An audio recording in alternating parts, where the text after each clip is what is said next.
FEU with a 2-point lead here. Kerr Ukang sets it up to Arbasto. And this time making up for that error. Arbasto on that hit.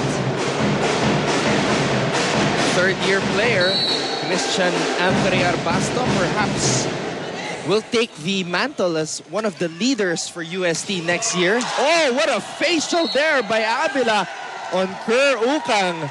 That was vicious. You know, that happened because there was only one blocker for UST. And yun lagi ang sinasabi natin. Because in volleyball, there is a defensive pattern every time. Iba-ibang coaches yan, iba-iba yan.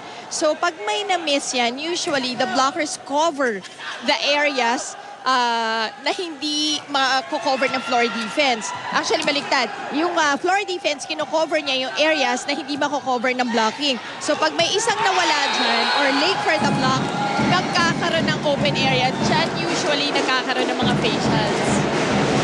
So the blockers were non-existent in that play that there was we only were discussing.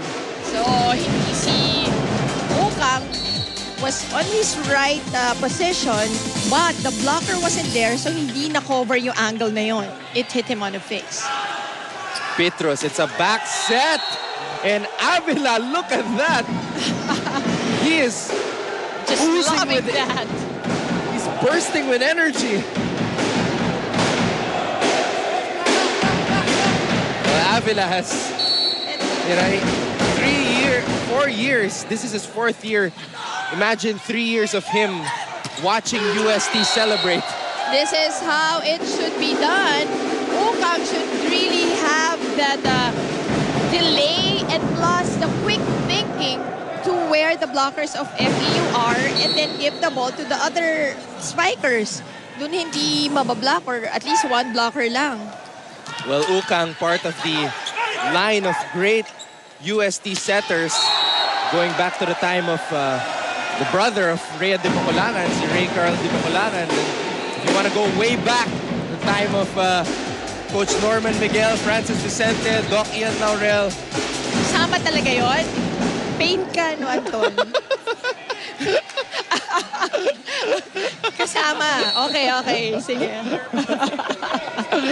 We love Doc Ian Laurel. Oh, yeah. Boy Saranglao, a tall player for USC. Ang dami niyan because kilala din ang USC just like FEU to having really good and smart setters. Oh, that was a lucky break for Romnick Rico.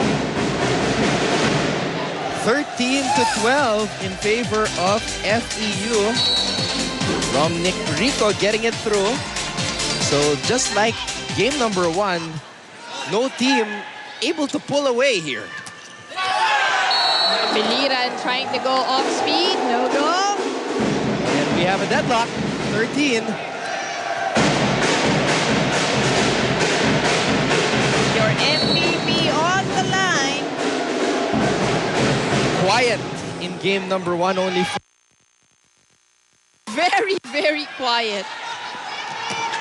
I mentioned a while ago that he averaged a little bit over 12 points a game in 14 games in the elimination round. So let's see if Jason Ramos can once again get to that level. But yeah, I wonder how motivated Jason Ramos is because, he's been here in the past 4 championships of UST. Pero iba din yung feeling of graduating as a champion. And plus yung load of the scoring is, is with you. Pero last year, halos ganun na rin although JP Torres was there. And JP Torres is, one of the most elite scorers we've seen in the past decade in the UAAP. JR Labrador just finished a point shy behind JP Torres last year in the best scorer race. JP Torres had a total of 221 points while Labrador just 1 point behind him with 220. That was a close one. Pero this year, Labrador leaving everybody biting the dust in the best scorer race. Ukang sets it up. Popped up by FEU and unable to execute there. And besides that, already hit the antenna. So UST again tying up this game with 15 apiece. Now we're about to get to the interesting portion of this set because in game number 1, FEU was able to pull away in the latter portion of each set. So let's see if they can do that again. Oh, I think that is the right call, a violation. That hit the antenna.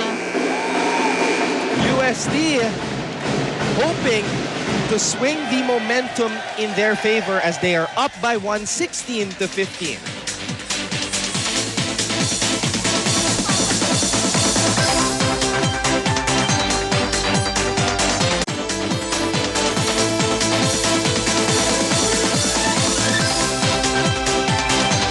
You're still checking out the men's volleyball finals of the UAAP season 74. Only here on Studio 23. This is game number 2. FEU leading this best of 3 series 1-0, and they can close it out today. Combination play, but it's long for UST. Alpha para. Sayang yun, 2 blockers. Nahuli na yung blockers ng FEU. Throwing that away. Just a little bit too much juice on that hit by Alpha Farah, and we are tied once again at 16. Here is Petrus de Ocampo.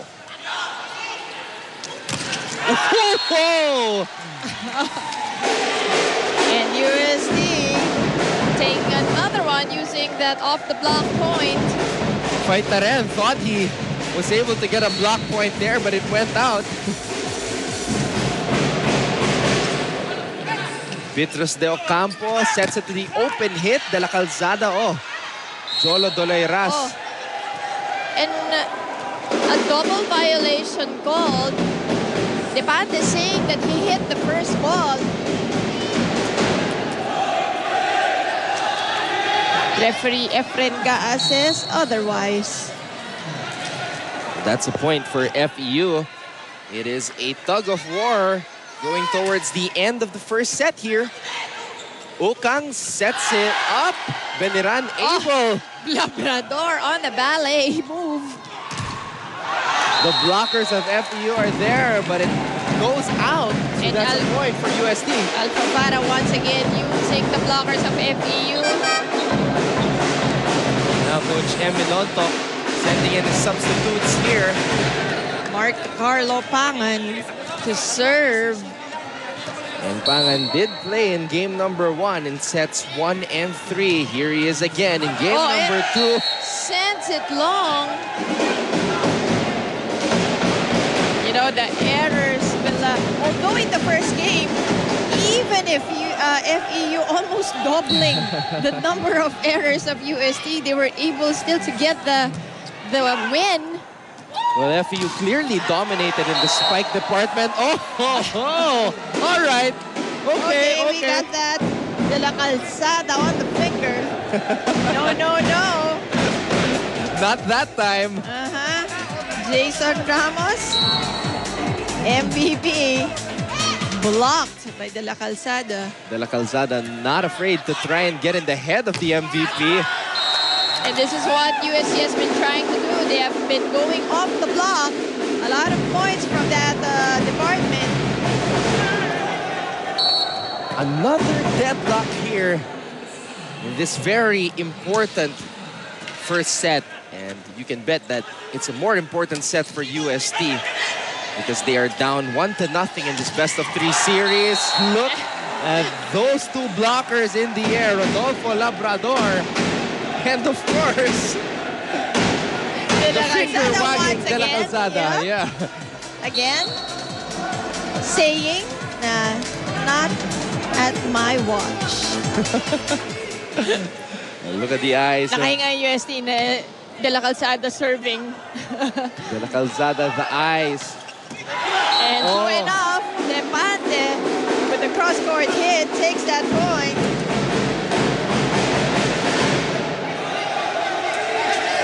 Depante